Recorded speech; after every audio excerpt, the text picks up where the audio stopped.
ang latest sa daigdig ng palakasan sa basketball kung si Memphis Grizzlies International Scout John Todd Purvis ang tatanungin. Sa ngayon ay wala pang Pinoy cager ang pwedeng makipagsabayan sa National Basketball Association o NBA. Pero naniniwala ang Petron-based Boosters team consultant na kung may mga Pinoy dribblers na pwedeng ma-develop, ito ay sa NBA D-League. Isa na nga riyan, si Gilas Pilipinas high-flying forward Japeth Aguilar. May report si Ms. Nicole Ramos. Bagamat mamalas ang husay ng mga Pinoy dribblers sa nakalipas na FIBA Asian Men's Championship, naniniwala si long-time Memphis Grizzlies scout John Todd Purvis. Wala pa rin sa present crops ang pwedeng maglaro sa NBA. Sa panayam ng PTV Sports, diretsahang sinabi ni Purvis na ibang-iba ang laro sa NBA kumpara sa ibang mga liga. Obviously, I've been observing all the games there, Snow, but there's no in particular that I'm trying to bring to the NBA right now.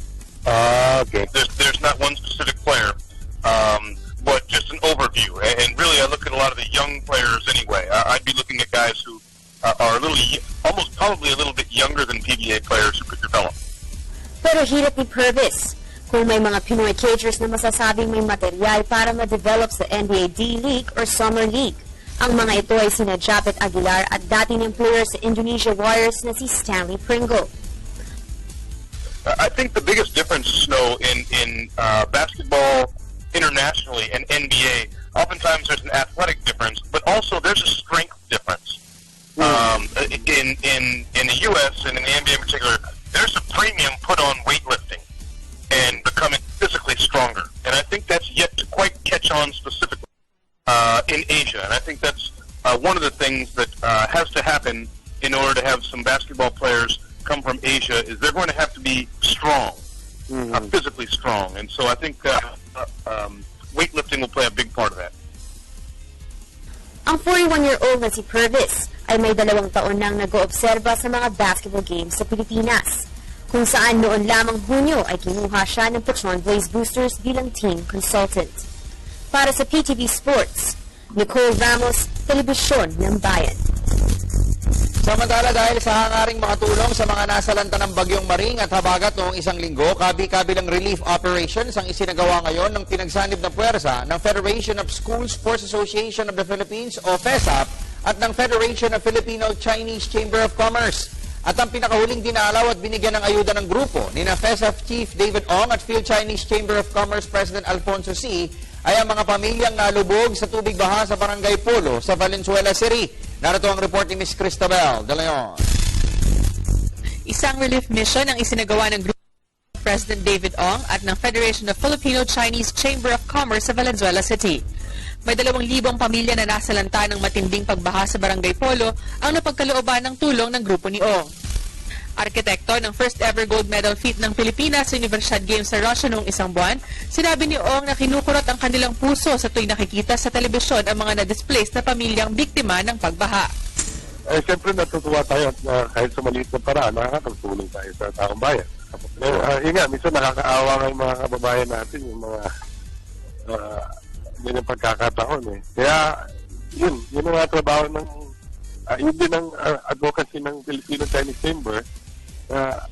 Handa lagi tumulong sa mga kababayan natin ng mga biktima ng mga calamity. Kasunod nito, tiniyak ng FESAP Chief na marami pang relief efforts ng kanilang isasagawa upang makapagbigay ng ayuda sa iba pang areas na labis na binayo ng nagdaang bagyo. Yun, sa Chinese Federation yun. Karamihan ang project natin dyan, mga school building. Nagdodonate tayo. Ano pa, boss? School building tayo, mga calamity. Kahit anong klase calamity. Andyan yung Federation.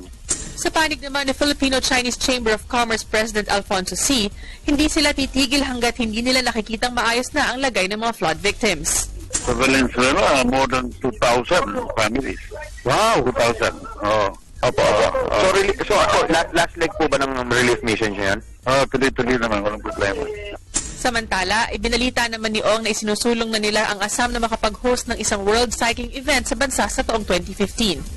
Ang FESAP na pinamumunuan ni Ong ay isang asosasyon ng mga eskwelahan sa bansa na kinikilala naman ng International Federation na FISU. Para sa PTV Sports, Cristabel De Leon, Telebisyon ng Bayan.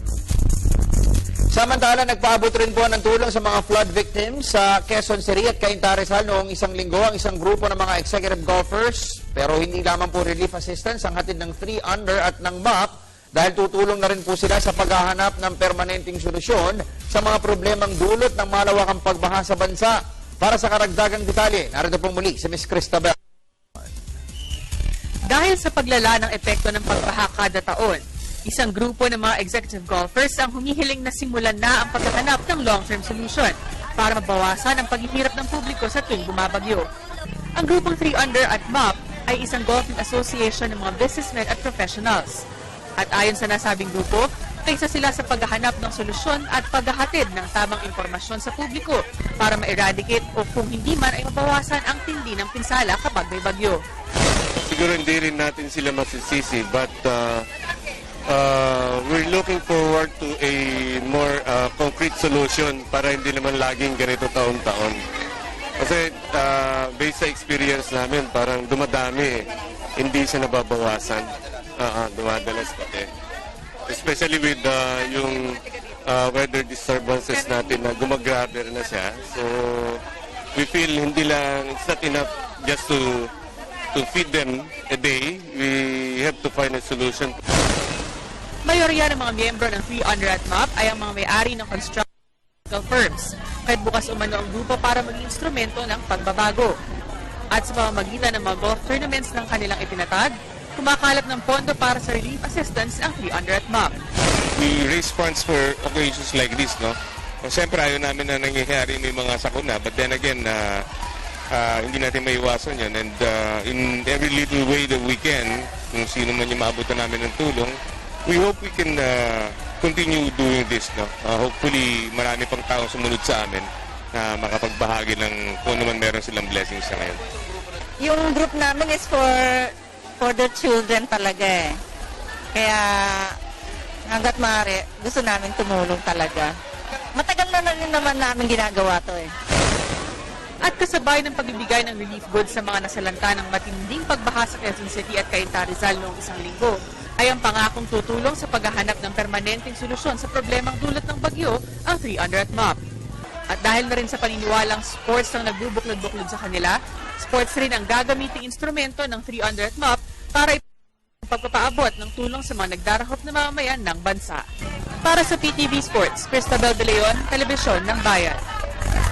At yan po muna ang mga latest sa daigdig ng balakasan. Kung kayo po'y nabitin, tumutok sa amin mamayang alas 5 ng hapon sa PTV Sports. Ako po ang lingkod, Snow Badua para sa Telebisyon ng Bayan.